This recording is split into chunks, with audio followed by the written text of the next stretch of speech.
తెలంగాణలో రైతు భరోసా విధి విధానాలపై కసరత్తు కొనసాగుతోంది. రైతు భరోసా అమలుపై తుది నిర్ణయం తీసుకునేందుకు ఉప ముఖ్యమంత్రి మల్లు భట్టి విక్రమార్క సారథ్యంలో ఏర్పాటైన కేబినెట్ సబ్ కమిటీ నేడు పాలమూరు రైతులతో అభిప్రాయ సేకరణ చేయనుంది. నేడు ఉమ్మడి మహబూబ్ నగర్ జిల్లాపై మంత్రుల కమిటీ సమీక్ష చేయనుంది. వనపర్తి జిల్లాలో రైతు భరోసా పథకంపై సమీక్షా సమావేశం నిర్వహించనున్నారు. డిప్యూటీ సీఎం భట్టి విక్రమార్క ఆధ్వర్యంలో మంత్రుల కమిటీ ఈ మీటింగ్కు హాజరవుతోంది. జిల్లాల వారీగా రైతుల అభిప్రాయాలు తీసుకుంటున్నారు. ఇవాల్టి సమావేశంలో మంత్రులు తుమ్మల, పొంగులేటి, శ్రీధర్ బాబు, దామోదర రాజనరసింహ, జూపల్లి, ఎంపీ మల్లు రవి, ఉమ్మడి పాలమూరు జిల్లాలో ఎమ్మెల్యేలు, ఉన్నతాధికారులు ఈ సమీక్షలో పాల్గొంటారు.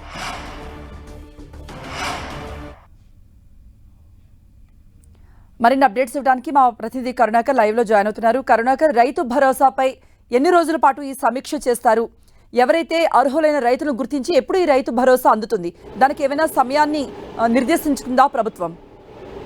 కృప, రైతు బంధు అంటే రైతు భరోసాకు సంబంధించిన నియమ నిబంధనలు, విధి విధానాలు ఏ విధంగా ఉండాలన్న దానిపై తెలంగాణ ప్రభుత్వం దృష్టి సారించింది. అయితే సచివాలయంలో కూర్చొని దీనిపై నిర్ణయం తీసుకోకుండా క్షేత్రస్థాయిలో వెళ్ళి రైతులతో చర్చించి ఎంత మేర రైతు బంధు అంటే ఎవరెవరికి రైతు బంధు అందించాలి, ఎవరెవరికి ఈ రైతు భరోసా నుంచి మినహాయింపు ఇవ్వాలన్న దానిపై నేరుగా రైతుల నుంచి అభిప్రాయాలు తీసుకుంటున్నారు. ఇప్పటికే మల్లు భట్టి విక్రమార్క ఆధ్వర్యంలో కేబినెట్ సబ్ కమిటీ ఖమ్మం, ఆదిలాబాద్లో పర్యటించింది. ఈరోజు ఉమ్మడి మహబూబ్నగర్, వనపర్తిలో ఈ కమిటీ పర్యటించబోతోంది. రైతులతో నేరుగా మాట్లాడి గత బీఆర్ఎస్ ప్రభుత్వం బేషరతుగా అందరికీ కూడా ప్రతి ఒక్కరికి వ్యవసాయేతర భూములన్నిటి కూడా రైతు బంధు ఇచ్చిన పరిస్థితిని మనం చూస్తున్నాం. కానీ రైతుల నుంచి వస్తున్న అభిప్రాయాలు మాత్రం కేవలం 5 లేదంటే 10 ఎకరాలు మాత్రమే లిమిట్ పెట్టి రైతు భరోసా ఇవ్వాలి. అందులో కూడా పంటలు పండించే వ్యవసాయ భూములకు మాత్రమే ఎవరైతే పంటలు పండిస్తారో నిజమైన అర్హులైన రైతులకు, అవసరమైన రైతులకు మాత్రమే రైతు భరోసా అందించాలన్న అభిప్రాయం వ్యక్తమవుతుంది. దాంతోపాటు కౌలు రైతులకు కూడా రైతు భరోసా ఇవ్వాలన్న డిమాండ్ వస్తుంది.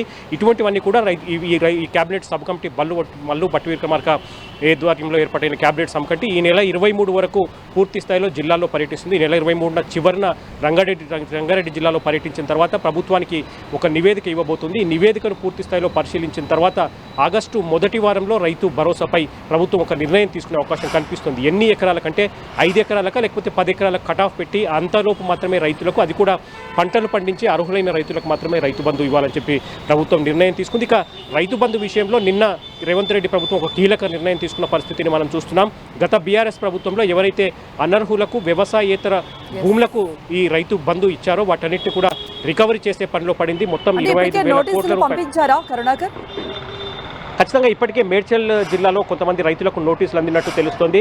ఎవరైతే వ్యవసాయేతర భూములకు గత బీఆర్ఎస్ ప్రభుత్వం రైతు బంధు అందించిందో సుమారు 6 ఏళ్లలో 12 విడతలుగా రైతు బంధు గత బీఆర్ఎస్ ప్రభుత్వం అందించింది. ఈ 12 విడతల్లో వ్యవసాయేతర భూములకు ఎవరైతే వెంచర్లు కానీ లేకపోతే కార్పొరేట్ కంపెనీల్లో ఆధీనంలో ఉన్నాయి కానీ లేకపోతే పంటలు పండించని బంజరు భూములు లాంటి భూములకు కానీ ఇటువంటి పూర్తి స్థాయిలో భూములన్నిటి కూడా ఈ 12 విడతల్లో దాదాపు 25,000 కోట్ల రూపాయల రైతు బంధు అందినట్టు తెలుస్తోంది. కాబట్టి ఎంత మేర వాటిని రికవరీ చేయగలం, ఎంత మేర ఆ డబ్బులను వెనక్కి తీసుకోగలం అన్న దానిపై నిన్న ముఖ్యమంత్రి అధికారులతో చర్చించినట్టు తెలుస్తుంది. ఇప్పటికే మేడ్చల్లో కొంతమంది రైతులకు నోటీసులు కూడా జారీ చేసినట్టు తెలుస్తుంది. పూర్తి స్థాయిలో ఎవరెవరికి అనర్హులకు గత ప్రభుత్వంలో ఈ రైతు బంధు ఇచ్చారో వాళ్ళందరి వివరాలు ప్రభుత్వ అధికారులు సేకరిస్తున్నారు. 1-2 రోజుల్లో పూర్తి స్థాయిలో రాష్ట్ర వ్యాప్తంగా ఈ రైతులు ఎవరైతే వ్యవసాయేతర భూములకు రైతు బంధు తీసుకున్నారో వాళ్ళందరికీ కూడా నోటీసులు జారీ చేసే అవకాశం కనిపిస్తోంది.